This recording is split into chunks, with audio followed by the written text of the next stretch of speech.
묵상기도 드리심으로 예배를 시작하겠습니다.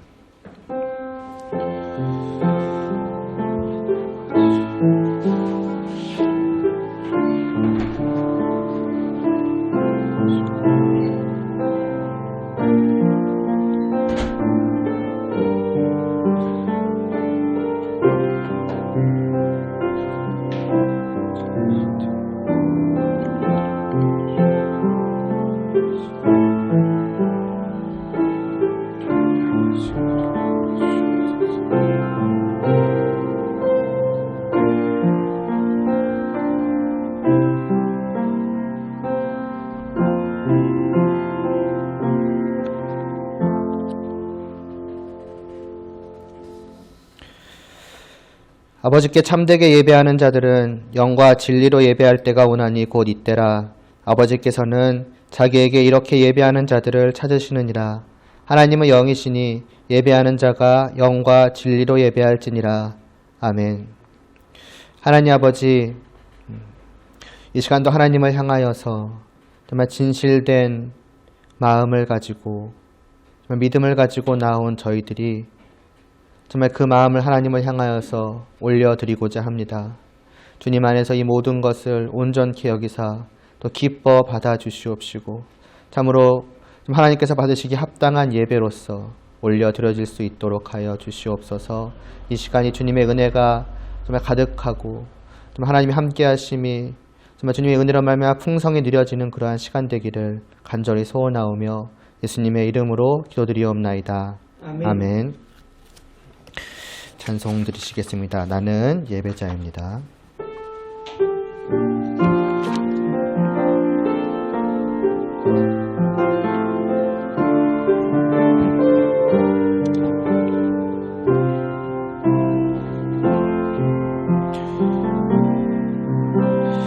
나는 하나님을 예배하는 예배자입니다.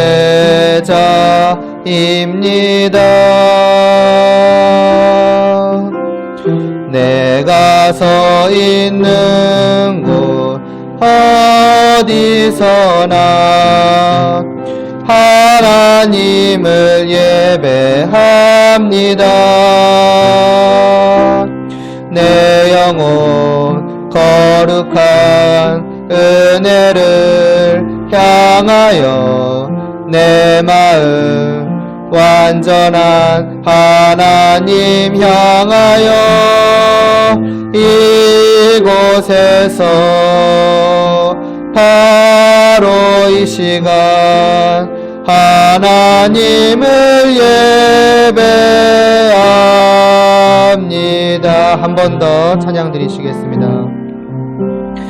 나는 하나님을 예배하는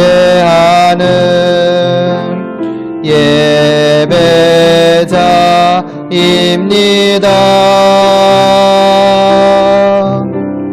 내가 서 있는 곳 어디서나 하나님을 예배합니다. 내 영혼 거룩한 은혜를 향하여 내 마음 완전한 하나님 향하여 이곳에서 바로 이 시간 하나님을 예배합니다. 함께 사도신경으로 우리의 신앙을 고백하시겠습니다. 전능하사 천지를 만드신 하나님 아버지를 내가 믿사오며 그 외아들 우리 주 예수 그리스도를 믿사오니 이는 성령으로 잉태하사 동정녀 마리아에게 나시고 본디오 빌라도에게 고난을 받으사 십자가에 못 박혀 죽으시고 장사한 지 사흘 만에 죽은 자 가운데서 다시 살아나시며 하늘에 오르사 전능하신 하나님 우편에 앉아 계시다가 저리로서 산자와 죽은 자를 심판하러 오시리라. 성령을 믿사오며 거룩한 공회와 성도가 서로 교통하는 것과 죄를 사하여 주시는 것과 몸이 다시 사는 것과 영원히 사는 것을 믿사옵나이다. 아멘. 하나님은 너를 만드신 분 찬양 드리시겠습니다.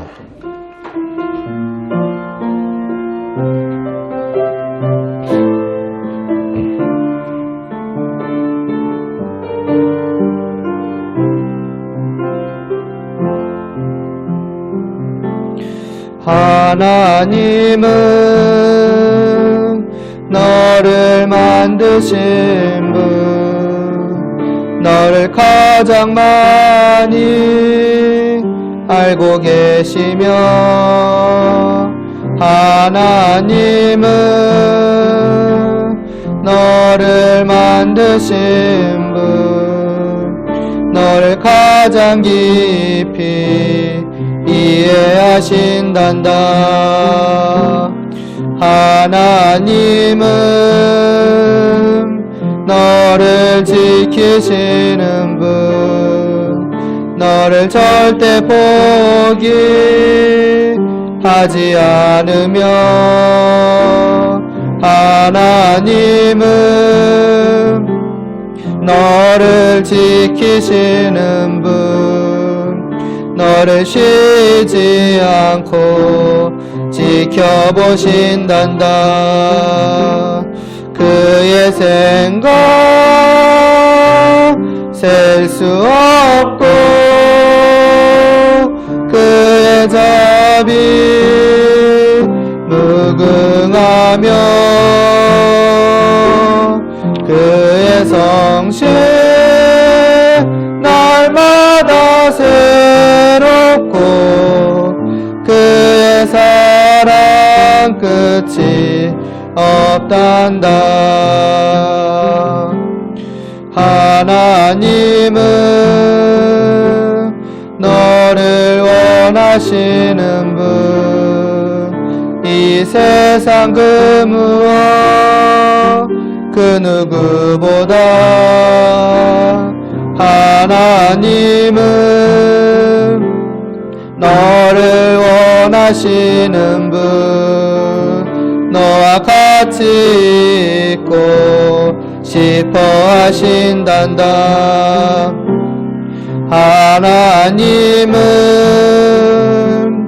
너를 인도하는 분, 광야에서도 폭풍 중에도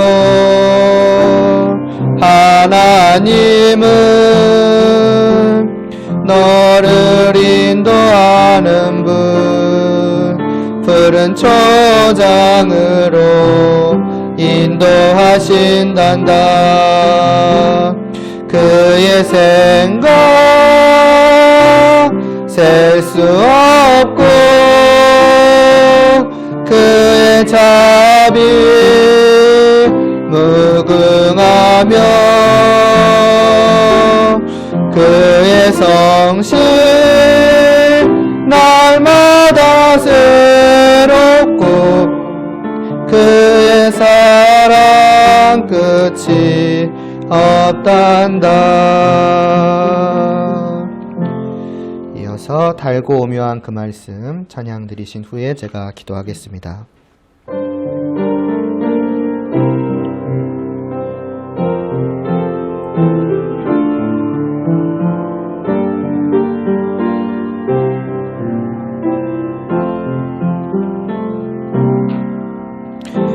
달고 오묘한 그 말씀 생명의 말씀은 귀한 그 말씀 진실로 생명의 말씀이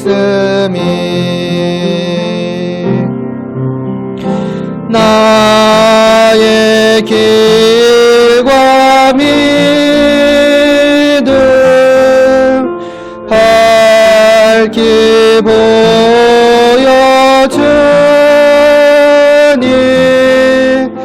아름답고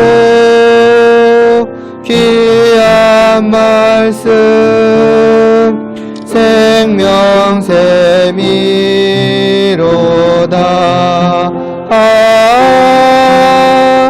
아름답고 귀한 말씀 생명샘이로다.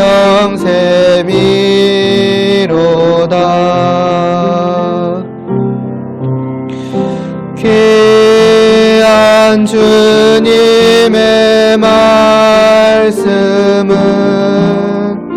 내 노래 되도다. 모든 사람을 살리는 생명의 말씀은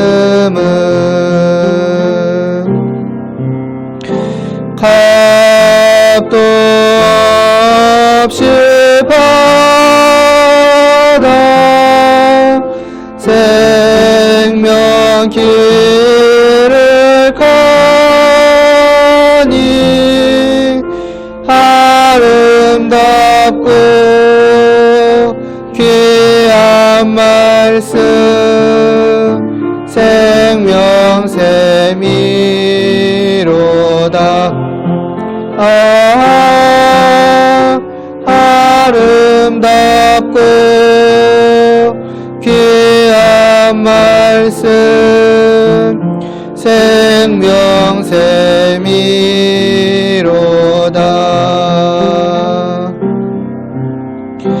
널리 울리어 퍼지는 생명의 말씀은 마음의 용서와 평안을 골고루 주나니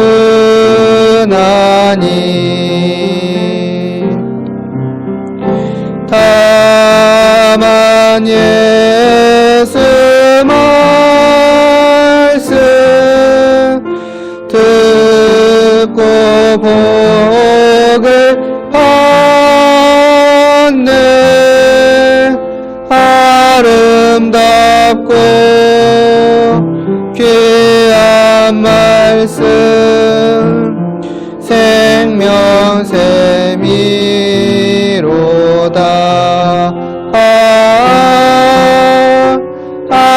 아름답고 귀한 말씀 생명샘이로다.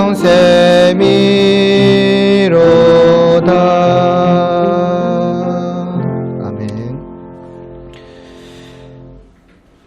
하나님 아버지, 이 시간도 저희가 하나님께 찬양과 경배를 올려드리며 또 그렇게 할 수 있는 이유 되는 그 진리의 말씀을 듣고자 합니다. 이 말씀을 이 시간 저희에게 들려주시옵시고 깨닫게 하여 주시옵시고 정말 우리가 하나님의 말씀을 또 어떻게 보아야 할지를 또 깊이 알 수 있도록 하여 주시옵소서. 이 말씀을 통해서 하나님에 대하여 더욱더 깊이 깨달아 알게 하여 주시옵시고 이 찬양의 소리가 단지 그냥 가사를 내 입 밖으로 내는 것이 아니라 내 진실된 마음이, 내 감정이 정말로 하나님을 이와 같이 여기고 있기 때문에 그 마음을 주체할 수가 없어서 좀 하나님을 향하여 고백하는 그러한 진실된 찬양으로 나타날 수 있도록 은혜 내려 주시옵소서. 예수님의 이름으로 기도드리옵나이다. 아멘. 아멘. 오늘 보실 말씀은 에베소서 1장 7절과 8절입니다.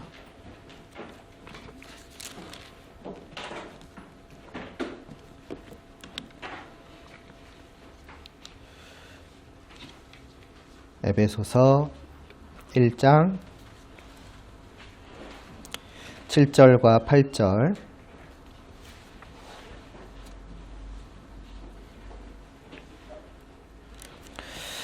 함께 봉독하시겠습니다. 우리는 그리스도 안에서 그의 은혜의 풍성함을 따라 그의 피로 말미암아 속량 곧 죄사함을 받았느니라. 이는 그가 모든 지혜와 총명을 우리에게 넘치게 하사. 아멘. 오늘은 좀 칠판을 오랜만에 좀 쓸게요.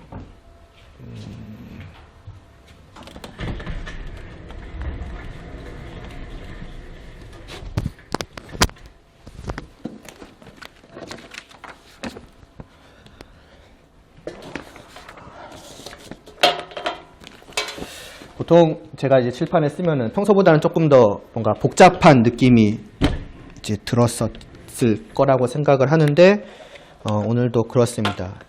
특별히 오늘은 아마 평소보다 조금 더 그럴 것 같고, 어떻게 보면 여러분들이 좀 한번 그런가 안 그런가 생각을 해보셔야 돼요. 그래서 오늘의 말씀에 뭐랄까 굳이 말하자면 뭐 키워드 같은 느낌? 사도행전 17장 11절 말씀을 좀 먼저 잠깐 보고 시작을 하겠습니다.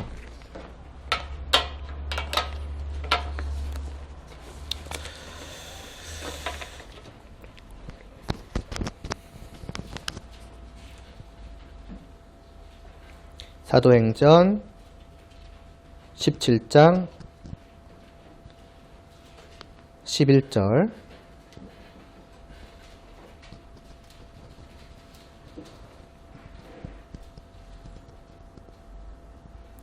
함께 봉독하시겠습니다. 베레아에 있는 사람들은 데살로니가에 있는 사람들보다 더 너그러워서 간절한 마음으로 말씀을 받고 이것이 그러한가 하여 날마다 성경을 상고함으로. 오늘 어떻게 보면 여러분들한테 이제 바라는 이 모든 말씀을 이제 보면서 바라는 뭐 자세랄까요? 이게 그거입니다. 그러니까 이 베레아 사람들은 하나님의 말씀 설교를 이제 들을 때에 성경책이 물론 있었겠죠. 있었을래나? 아무튼 하나님의 말씀이 그러한가 안 그러한가, 최소한 이제 구약은 있었을 테니까요. 그런 말씀을 직접 자기가 보면서 이렇게 보니까 정말로 말씀하시는 그 설교의 내용이 정말 맞구나 이렇게 확인하는 그런 작업을 했다는 말이죠. 이게 뭐 어떤 의심, 의문 이렇다기보다는 정말 그러한가 안 그러한가, 이게 정말 진리의 말씀이며 그 진리의 말씀과 어긋남이 없는가, 이런 것들을 본인들이 확인하고 더 간절히 알고 싶은 마음으로 이제 그러했다라는 것입니다. 혹시 오해하지 마세요. 그러니까 그동안 이렇게 여러분들 입장에서 내가 설교를 뭐 잘 안 들어가지고 지금 뭐라고 하시는 건가? 그게 아니라 오늘의 어떻게 보면은 이제 핵심 범위는 저예요. 혹시 이제 찬양을 부르실 때도 여러분들이 좀 느끼셨을지 모르겠습니다. 그냥 제가 이제 그때 그냥 마음 내키는 대로 이렇게 딱 이 찬양을 하는 게 아니라 대부분은 이제 항상 이제 설교의 어떤 주제와 좀 맞게 했었습니다. 그래서 그동안은 한 몇 주간은 계속 예수님에 대한 찬양을 쭉 여러분들이 해왔던 것을 기억하실 거라고 생각을 해요. 근데 갑자기 오늘 좀 평소와는 달랐죠. 하나는 하나님에 대한 것이었고 또 하나는 말씀에 대한 것이었습니다. 말씀에 대한 것은 이제 이유가 여기 나오는 거죠. 이것이 나오기 때문에. 그러나 하나님에 대한 것은 지금 나올 이유가 사실 없죠. 어떻게 보면 지금까지 흐름에서 봤을 때, 물론 6절까지 전체적인 흐름 속에서 하나님은 나왔지만은 지난주부터 우리는 다시 예수님을 중심으로 보고 있었단 말이죠. 라고 이제 제가 설교를 했었거든요. 그래서 그 부분에 대해서 이제 좀 잘못된 해석이 있었기 때문에 제가 오늘 이 시간을 통해서 좀 그 부분을 수정하면서 이와 같은 내용까지도 좀 함께 좀 생각을 해보려고 합니다. 그래서 7절을 다시 본 거예요. 사실 7절 지난 시간에 다 봤잖아요. 낱낱이 다 살펴봐서 한 부분도 빠짐없이 다 하고 넘어갔거든요. 굳이 7절을 할 필요가 없는데 7절을 한 이유는 그것입니다. 지난 시간에 말씀을 전하면서 이제 14절까지 어떤 대략적인 말씀의 흐름을 여러분들한테 말씀을 드렸었습니다.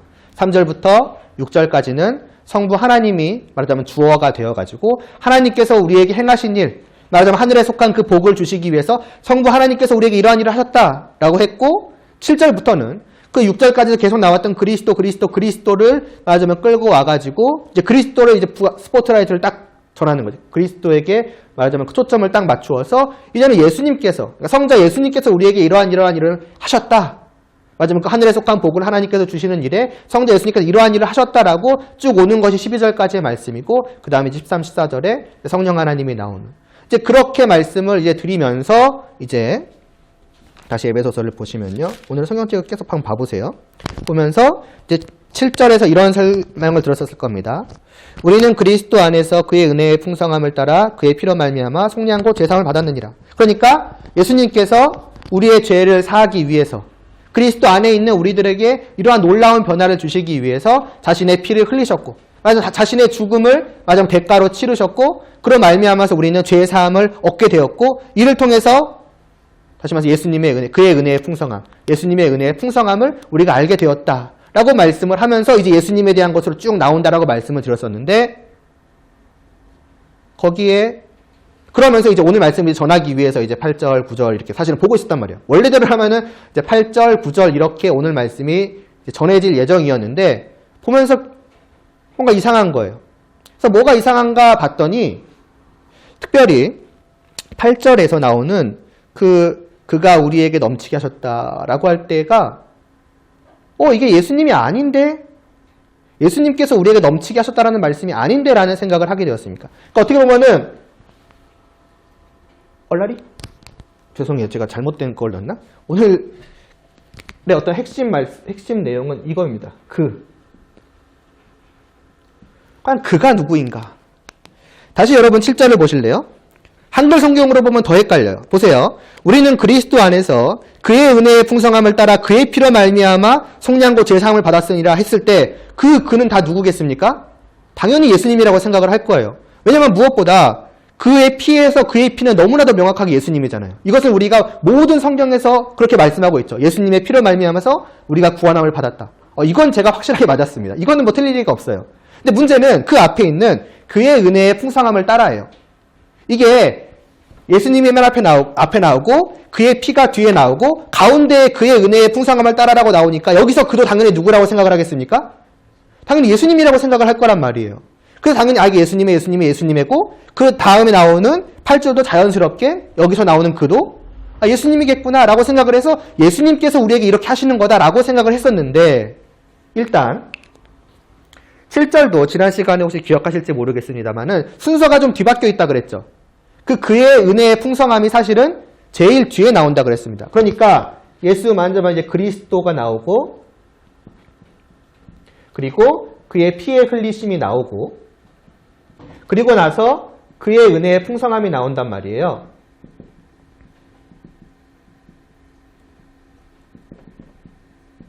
이렇게. 물론 이건 말할 것도 없이 예수님이지만은 사이에 껴있을 때와는 조금 다르죠. 그러나 사실 이렇게 본다고 해도 이게 예수님이 아닐 이유는 전혀 없죠. 이 문장 속에서 보면 이게 당연히 예수님이겠거니라고 생각하는 데는 문제가 없을 거란 말이에요. 저도 당연히 그렇게 생각을 했고요. 근데 이제 8절을 보면은 8절이 이렇게만 보면은 조금 헷갈릴 수가 있는데 사실은 원래 의미는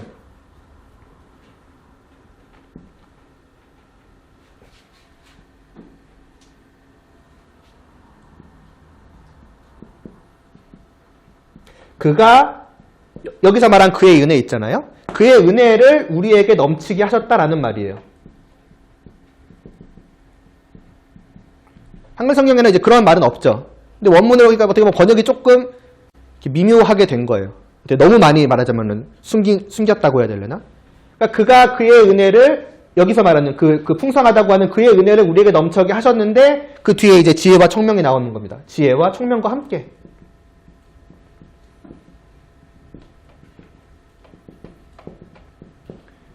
그러니까 쉽게 말하면은 그의 은혜가 얼마나 풍성했는지 원래는 이 그의 은혜는 우리에게 무엇을 가져다 주는 것이었습니까? 그의 피로 말미암은 죄사함을 가져다 주는 것이었잖아요. 근데 이것이 얼마나 풍성한지 단지 죄사함만 가져다 주는 것이 아니라 무엇까지도 가져다 준다? 지혜와 총명까지도 가져다 준다. 이 말씀인 거예요.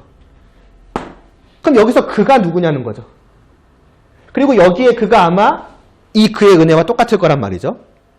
그럼 여기서 그는 당연히 예수님이겠는가? 라고 생각을 하고 9절을 보면은요. 여기서도 지금 계속해서 그예요. 그가라는 말이 거의 다 빠져 있는데 다 그가를 집어넣으시면 돼요. 뭐냐면은 그가 긴 건 생략할게요. 그 뜻의 비밀을 우리에게 알리셨고 그가 그의 기뻐하심을 따라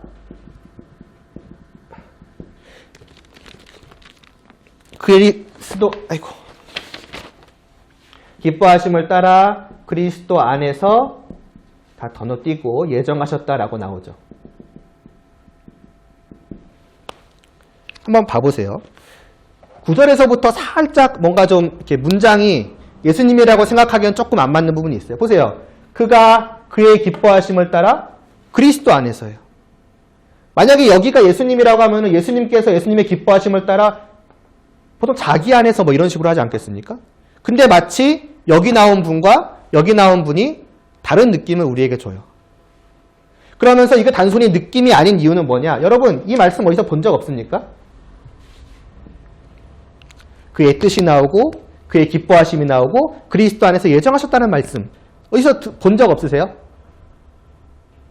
조금만 고개를 그러니까 이렇게 살짝 눈을 위로 들러보시면은 5절 보실래요? 5절에 보면 이런 말씀이 나옵니다.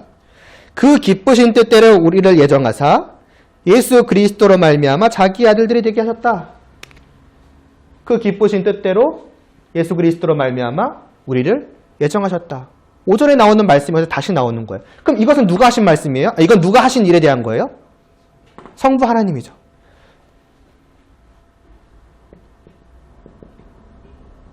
그럼 결국 여기서 그는 누구인가? 라고 했을 때에 예수님이 아닌 거죠.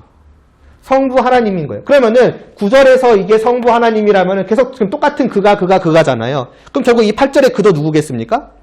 그래서 거슬러 오다가 여기가 성부 하나님이면은 이 그도 성부 하나님일 것이고 그리고 여기 나오는 이 그도 누구냐? 성부 하나님일 것이라고 추측할 수 있어요. 물론 이렇게 생각할 수 있어요. 딴 것 여기까지는 확실해요. 여기에 대해서는 우리가 이렇게 생각할 수 있어요. 성부 하나님께서 성자 예수님의 은혜의 풍성함을 우리에게 넘치게 하셨다라고 생각할 수도 있겠는데 그 바로 앞에 6절을 보시면요, 여러분. 이런 말씀이 있습니다. 이는 그가 사랑하시는 자 안에서 우리에게 거저주시는 바 그의 은혜의 영광을 찬송하게 하리라 나와 있죠.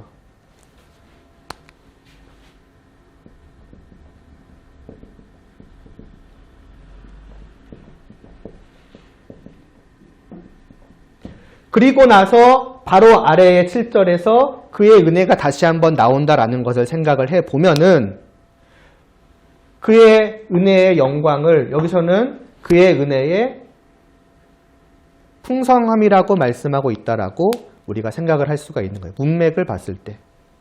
그리고 아래의 문맥을 봐도 위의 문맥을 봐도 자연스러운 것은 결국 뭐가 되는가 했을 때 여기서 나오는 모든 그는 다 누군가? 아, 성부 하나님이겠구나 라고 생각을 해볼 수가 있습니다. 어떠세요? 그럴듯해 보여요? 아니면은 그러니까 그럴듯해 보이는 게 뭔가 꾸며냈다는 얘기처럼 들리는데 어떻습니까? 이러한 저의 생각이 그럴듯해 보였다는 말로 나가는데 그럴듯해 보이십니까? 네. 그게 뭐 부딪힘은 없으시죠? 뭔가 아닌 것 같은데라는 생각이 드시는 분 혹시 있으십니까? 너무 난잡하게 놔둬서 그냥 그게 그건가 보다 이렇게 혼란스럽습니까? 맞나? 틀리나? 맞나 본데? 뭐 이런 느낌인가요? 근데 맞아요. 대부분 틀림없이 그렇게 말씀을 하시더라고요. 제가 다시 한번 확인을 해봤는데 아, 내가 틀린 게 맞았구나. 지난 시간에 말했던 게 전부 다 성부 하나님께서 하신 일이구나. 그럼 결국 주어는 누구입니까? 여전히 성부 하나님이신 거예요. 그러니까 사실은 7절부터의 말씀도 예수님께서, 그러니까 앞에까지는 이제 성부 하나님이 말하자면 주인공이시고 7절부터는 성자 예수님이 주인공이 되셔서 그분이 행하신 일에 대한 것이 아니라 사실은 여전히 3절부터 연장선상인 거예요. 3절에서 하나님께서 우리에게 하늘에 속한 모든 신령한 복을 주셨고 그것을 위해서 5, 6절에서 이러한 일을 해주셨다 말씀하고 7절에서도 여전히 그거인 거예요. 우리에게 하늘에 속한 놀라운 복을 그 주시기 위해서 하나님께서 뭘 하셨는가 했을 때에 이걸 하셨다는 거예요. 그리스도 안에서 그의 피를 흘리게 하심으로 말미암아서 우리의 죄를 사하게 하셨다. 그러니까 지난 시간의 말씀대로라면 이거예요. 예수님께서 거의 똑같은 말처럼 들릴 수 있지만 미묘하게 다릅니다. 지난 시간에 제가 말한 대로라면은 예수님께서 말하자면 자신의 죽음을 통해서 우리의 죄를 사하셨고 그것으로 말미암아서 그의 은혜의 풍성함을 우리에게 보여주셨다. 인데 이 말씀대로라면은 주어는 누가 되는 거예요? 하나님께서가 되는 거예요. 하나님께서 자신의 아들을 보내셔가지고 그 아들의 피를 흘리게 하심으로 말미암아서 우리의 죄를 사하시고 우리와 화목함을 누리게 하셨다. 조금 거의 뭐 그 말이 아닌가 싶지만 분명히 다르죠. 초점이 다르죠. 그러한 초점으로서 결국 그걸 통해서 뭘 보여주시는가? 아, 자기의 아들의 피, 그러니까 자기의 아들까지도 내어주셔가지고 죽게 하신 그 성부 하나님의 그 우리를 향하신 은혜가 얼마나 풍성한가, 사도 바울은 우리에게 이것을 말하고 있는 것입니다. 계속 결국 초점은 하나님에게 있는 거예요.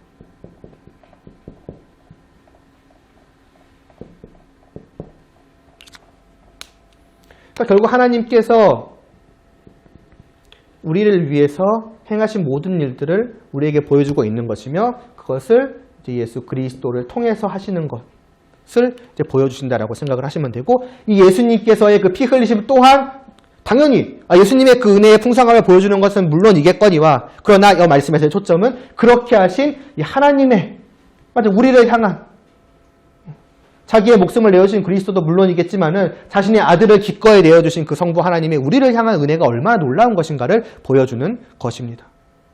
미묘하지만 여러분 그 차이를 분명히 아시겠죠.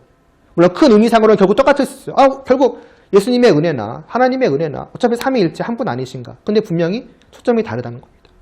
여러분들이 그것을 생각을 하실 필요가 있겠고,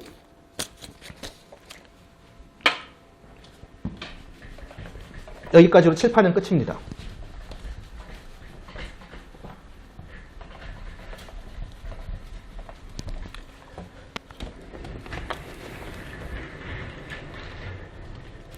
나중에 여러분들이 다시 한번 확인을 한번 해보시기를 바랍니다. 물론 한글 성경으로는 조금 그걸 다 알기는 조금 힘들긴 한데, 한번 9절, 10절까지를 봐보시면서 여러분이 생각을 해보실 수 있으면 좋겠고, 이걸 통해서 이제 기왕 이제 제 말하자면은, 아이고 너무 넓어요.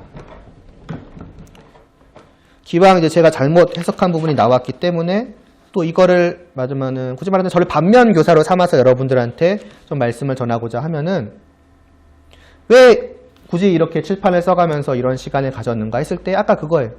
베레아 사람들이 하나님의 말씀을 어떻게 보았는지가, 맞으면 저를 통해서, 그러니까 저의 그 잘못됨을 통해서 반면 교사처럼 해가지고 딱 보여지는 거예요. 제가 개인적으로 느끼기에, 저 자신에 대한 얘기예요. 저는 그 한글 성경이 굉장히 어렵습니다. 뭐가 어렵느냐면은, 한글 성경에 별다른 해석이 필요하십니까, 여러분? 그러니까 한글 자체를 여러분이 별다른 어떤 해석을 필요로 하지 않으시죠. 그냥 보면 알잖아요. 예를 들어서 은혜를 넘치게 하라. 무슨 말이에요? 은혜가 넘치는 거다. 이 말이잖아요. 여기에 뭔가 별다른 설명이 필요가 없지 않습니까? 그러나 하나님의 말씀이라고 하는 것은 단순히 그냥 은혜가 넘치게 하는 거야 라고 알려주시는 게 아니죠. 그 안에 담겨있는 그 의미들이 있습니다. 은혜가 넘친다는 게 어떤 거야? 라고 물어봤을 때 은혜라는 게 넘친다는 거야. 이렇게 대답하고 끝날 수는 없잖아요. 거기까지로 끝나면 그냥 한글을 우리가 독해한 거지만은, 그러나 하나님의 말씀은 말하자면 단순히 그 문장 자체를, 그러니까 마치 영어를 말하자면 해석하는 것처럼 그런 독해로 끝나는 게 아니라 그 안에 담겨있는 의미들이 있단 말이죠. 그러면은 어떻게 해야 되는가? 사실은 이 말씀이 어떤 의미일까를, 그 은혜가 넘친다는 말이 무슨 의미일지를 내가 직접 곰곰이 이렇게 생각을 하고 의문을 갖고 질문을 던지고 그 답을 찾아가지고 하는 이런 과정이 필요하거든요. 근데 자꾸 한글 성경으로 그냥 읽히잖아요. 해석할 필요가 없잖아요. 그러니까 자꾸 그냥 넘어가게 돼요. 은혜가 넘치는 거지. 다음 말씀은 뭐지? 이건 제 경우가 그렇다는 거예요. 그래가지고 저는 차라리 원문 성경이 낫습니다. 원문 성경이 쉽다 그 얘기가 아니라 그 하나님의 말씀을 정말 진지하게 들여다보고 의문을 갖고 질문을 하고 그 답을 나름대로 찾아내는 데 있어서는 차라리 낯선 언어가 나아요. 그냥 해석이 안 되니까 단어부터 시작해가지고 하나하나 단어 뜻도 찾아야 되고, 이 단어가 어떻게 연결되어 있는지 찾아야 되고, 왜 이렇게 연결되었지? 이런 연결을 통해서, 또 이런 문장을 통해서 어떤 말씀을 나에게 전해주시려고 하는 거지? 계속 의문이 들어요. 자연스럽게. 왜? 원문을 내가 제대로 모르니까. 영어로 해도 마찬가지일 거예요. 그러니까 낯선 언어를 할 때 저 같은 경우에는 그런 어떤 유익이 있다는 것이죠. 그렇다고 여러분들이 뭐 꼭 영어를 봐라, 원문을 봐라 이런 말을 하는 것이 아니라, 여기에서도 마찬가지인 것이죠. 그냥 보고 넘어갔더니 그럴싸하거든요. 그리고 그게 내가 지금까지 알고 있는 말씀과도 크게 충돌이 안 돼요. 예수님의 풍성한 은혜, 예수님의 피 흘리심, 예수님께서 우리를 위해서 행하신 게 맞지. 다 맞는 말이죠. 그러나 문제는 이 본문에서는 그것을 말하고자 하는 게 아닌 것이죠. 본문의 초점, 본문의 강조점은 분명히 다른 곳에 있다는 거예요. 그런데 그런 것을 그냥 보고 넘어갈 경우에, 그냥 내 어떤 한글의 익숙함이나 내가 그동안 듣고 봐왔던 것에 대한 어떤 지식, 나름대로의 어떤 성경적 지식으로 말미암아서 이 말씀이 그 말씀이겠거니 하고 그냥 지나가는 경우가 저에게 있었던 것처럼 여러분들한테도 얼마든지 있을 수 있다 그 말인 것입니다. 그러면 어떻게 하느냐? 그렇게 알고 나는 넘어가는 거예요. 조금 극단적으로 말하면은 성경이 뭐라고 말씀하시던지 관계없이, 그러니까 내 의도는 그런 게 아니었을지라도 상관없이 나는 그냥 이렇게 알고 넘어가고 말아버리는 거예요. 그러나 여러분, 이 말씀은 그냥 그렇게, 그냥 굳이 말하자면 대충, 혹은 뭐 조금 잘못, 알고 넘어가도 뭐 큰 문제 없고 또 큰 상관없는 그러한 말씀이 아니지 않습니까? 그래서 4장 때도 했잖아요. 그것은 생명의 말씀이요, 진리의 말씀이에요. 우리에게 참된 생명을 주는 것이고 우리를 날마다 말하자면은 영적으로 먹이는 음식과 같은 것입니다. 근데 여러분들이 이제 음식 얘기가 기왕 나왔으니까 밥을 먹을 때든 뭘 먹을 때든 간이 좀 별로 안 됐네? 내가 소금 대신 설탕 넣었네? 그러고 넘어가지는 않을 거란 말이에요. 그것도 어떻게 보면 나의 생명과 직결되는 문제이고, 물론 음식은 이제 맛으로 먹는 경우도 있지만은 생명과 직결되는 문제이고, 나를 살리는, 하루하루 나를 살아가게 만드는 그 힘을 주는 그런 양식에 대해서 우리는 가볍게 여길 수 없는 것이고, 심지어 이거는 영적인 하나님의 진리의 말씀이요, 생명의 양식이다. 우리는 더욱더 이 말씀을 정말로 진지하게 바라볼 필요가 있을 것입니다. 자꾸 강도사님이 실수했으면서 우리한테 뭐라 그러시는 거라고 오해해서 받지는 마시고, 그러니까 다시 말하면 반면교사로 삼으시라는 얘기예요, 여러분. 제 경우로, 그러니까 저에 대해서 말한다고 생각하시면 돼요. 그렇게 해야만 하는 것입니다. 이게 단순히, 그래서 여러분들이 그렇게 느낄 때가 있을 거예요. 맨날 그냥 들어왔던 그러니까 성경 말씀 어떤 구절에 이 말씀이겠거니 하고 왔다가 어느 순간 내가 정말 이 말씀을 집중해서 진지하게 들여다보니까 이런 말씀이었어 라고 느끼시는 경험들이 여러분들한테 아마 있으실 겁니다. 그런 경우가 많다는 거예요. 생각보다 많고, 그렇게 됐을 때 우리는 뭘 느끼느냐? 더 깊은 어떤 감동을 느껴요. 왜? 잘못된 것이 수정됨과 함께 어떻게 보면 그 말씀이 담고 있는 더 깊은 의미를 알아가게 되는 것이죠. 그거는 제가 종종 그게 뭐였지? 철갑상어 그 알 이름 뭐였죠? 까먹었다. 캐비어. 맞잖아요. 그 캐비어의 어떻게 보면은 깊은 맛이라고 할까요? 그 맛을 모르는 사람은 그냥 겉핥기로 긁고 에이 뭐야 이렇게 하고 넘어갈 수 있겠지만은 진정한 미각이 있는 사람은 그 맛을 깨달았을 때 야 이게 진짜지 하고 하는 그런 느낌이 있을 거란 말이죠. 성경 말씀도 마찬가지라는 건데 그냥 봤을 때랑 뭔가 그렇게 한 번 더 봐서 이런 말씀이었어 라고 느껴졌을 때에 그 느끼는 어떤 감동이랄까? 또 감격이랄까? 그런 어떤 깨달음으로 말미암아서 주는 기쁨들, 하나님의 말씀이 주는 그러한 기쁨들이 분명히 여러분한테 있을 거란 말이다. 그러나 겉핥기로 넘어가는 것과 분명히 달라요. 하나님께서 그런 과정들을 통해서 여러분한테 조금 더 깊이 그 말씀을 알아가게 하시는 것이고, 그 말씀 속으로 더 한 걸음 더 들어가게 하시는 것이고, 그 말씀에 말하자면 맛을 여러분들 더 느끼게 해주시는 것이라고 생각이 됩니다. 그런 과정들을 우리 모두가 겪기를 바라고, 이건 이제 좋은 면에서 말씀드린 거고, 잘못된 면, 이미 아까 말씀드렸지만은, 만약에 여러분들이 그냥 이런 말씀이겠거니 하고 넘어갔을 때에 처음에 그것은 정말 사소한 한 부분일 수가 있어요. 물론 그거 자체도 안 좋은 거지만 문제는 그런 것들이 매일같이 쌓여간다라고 생각을 해보세요. 그리고 어느 순간 정말 내 안에 그러한 것으로만 가득 눈 떠보니까 정말 산같이 쌓여있다고 생각을 해볼 때 분명히 나는 하나님의 말씀이 내 안에 들어있다고 생각을 해서 그 말씀을 그 하나님의 말씀으로 알고 그에 따라서 생각하고 어떤 마음을 가지고 행동하고 해왔었는데 알고 봤더니 그 모든 것이 하나님의 말씀이라고 생각했던 내 생각, 내가 이렇게 생각했고 이런 것이겠지라고 내가 생각했던 것이 쌓여있는 거라고 생각을 해보면은 과연 그동안에 여러분들의 그 모든 삶, 하나님을 향해 가졌다고 생각했던 그러한 마음, 하나님을 향해서 알고 있다고 생각했던 그 모든 것들이 과연 뭐가 되겠느냐는 거죠. 결국에는 좀 심하게 말하면 나 혼자 착각 속에 빠져 살아가고 있던 거예요. 나 혼자 하나님은 이런 분이시겠지, 하나님 너무 좋은 분이셔 라고 생각을 했지만 그거는 진짜 하나님이 아닌 거예요. 말하자면은 저의 이름을 부르면서 무슨 어떤 다른 사람의 사진을 가지고 나라고 생각하는 거죠. 다른 사람을 보고서 맨날 같이 전광 강도사님은 근데 내가 아닌 거예요, 실제로는. 그런 경우가 얼마든지 있을 수 있겠고, 또 나아가서는 행동이라는 면으로 봤을 때 나는 하나님을 그와 같이 알고 그 하나님을 향해서 그 하나님이 원하시는 것을 했다고 생각을 했는데, 그래서 그 하나님을 기쁘시게 한다고 생각을 해왔었는데 하나님 그건 전혀 하나님이 아닌 것이죠. 종종 이런 얘기를 할 때마다 출애굽기에서 황금송아지 얘기를 들고는 합니다. 이스라엘 백성들이 황금송아지를 만들어서 예배를 드릴 때, 제사를 드릴 때에 그 사람들은, 그 이스라엘 백성들은 자기들의 여호와 하나님 말고 다른 하나님을 섬긴다고 생각을 했을까요? 그렇지 않아요. 그들은 분명히 말합니다. 우리를 애굽으로부터 끌어내신, 그러니까 구원해 주신 그 하나님께 예배를 드리자. 맞아요. 그 하나님을 만들어 달라 이거예요. 그러니까 그들은 황금 송아지를 만들었지만 누구라고 생각을 했느냐? 황금 송아지 신을 섬긴다고 생각하는 것이 아니라 여호와 하나님께 우리가 예배를 드린다고 신나서 그들은 했던 거였어요. 그런데 그것이 하나님을 기쁘게 했습니까? 너희가 비록 나를 잘못 알고 있지만은 그래도 그 마음만은 내가 기뻐 받으마. 하나님은 그러시지 않았어요. 그들의 죄를 정말 통렬하게 꾸짖으시면서 그들을 책망하시고 더 나아가 그들을 멸하시려고까지 했습니다. 그럴 수 있다는 것이죠. 그럴 수 있다는 거예요.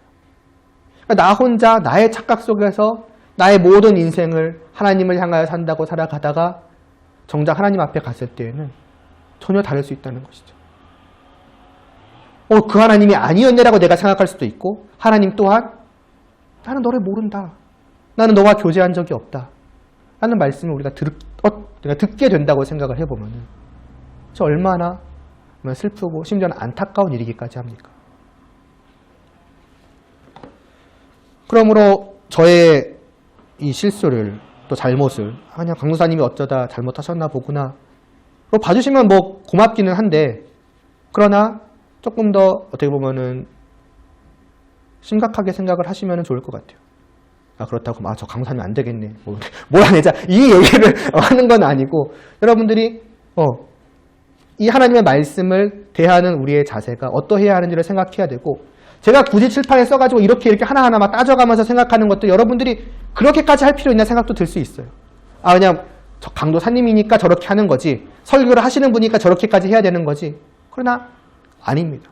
저는 당연히 그렇게 해야 되는 것이 맞고, 그리고 여러분들도 그것이 뭐 원문이 되었든 그렇게까지 할 필요는 없겠지만은, 그러나 분명히 그 말씀을 대하는 데 있어서는 정말 하나하나 여러분들이 자세하게 세밀하게 살피며 앞과 뒤를 보면서 이 말씀이 과연 그러한 말씀인가?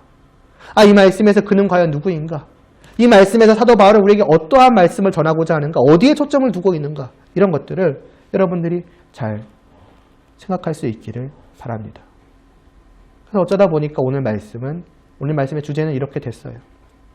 원래대로였다면 이제 아까도 말했지만 8, 9절로 넘어가려고 했었는데 하다 보니까 이렇게 됐고, 이렇게 한 김에 아예 한 시간을 좀 써서 이러한 말씀을 전하는 것도 의미가 있겠다 싶어서 여러분들한테 이 말씀을 준비를 했습니다.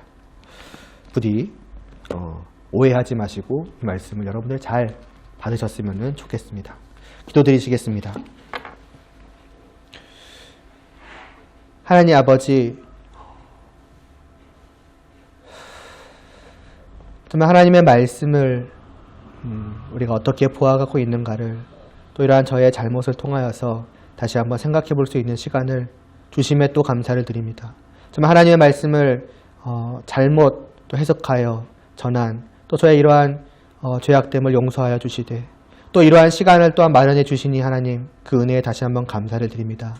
부디 이 시간을 통하여서 하나님의 말씀을 과연 내가 어떻게 또 보아가고 있었는지를 돌아보게 하여 주시옵시고, 한 말씀 한 말씀을 우리가 가벼이 여기지 말고 정말 진리의 말씀이요 또 생명의 말씀이요 날마다 우리를 살리는 영의 양식되는 말씀이오니 그에 합당한 자세를 우리가 가질 수 있게 하사 정말 이 베레아 사람들과 같이 날마다 그 말씀을 보되 이 말씀이 정말 그러한가 깊이 고민하고 생각하고 또 질문을 던지며 그 답을 하나님의 은혜 가운데 찾아 나아갈 수 있도록 은혜를 베풀어 주시옵소서. 그러한 이 한 주간도 정말 우리가 잘못됨 없이 또 그릇됨 없이 주님 안에서 정말 참 하나님과 정말 하나님께서 말씀하신 그대로의 진정하신 하나님과 함께함을 풍성하게 누릴 수 있도록 은혜를 베풀어 주시옵소서.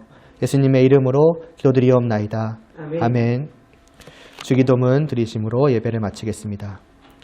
하늘에 계신 우리 아버지여, 이름이 거룩히 여김을 받으시오며 나라의 임하옵시며 뜻이 하늘에서 이루어진 것 같이 땅에서도 이루어지이다. 오늘날 우리에게 일용할 양식을 주옵시고 우리가 우리에게 죄 지은 자를 사하여 준 것 같이 우리의 죄를 사하여 주옵시고 우리를 시험에 들게 하지 마옵시고 다만 악에서 구하옵소서. 대개 나라와 권세와 영광이 아버지께 영원히 있사옵나이다. 아멘.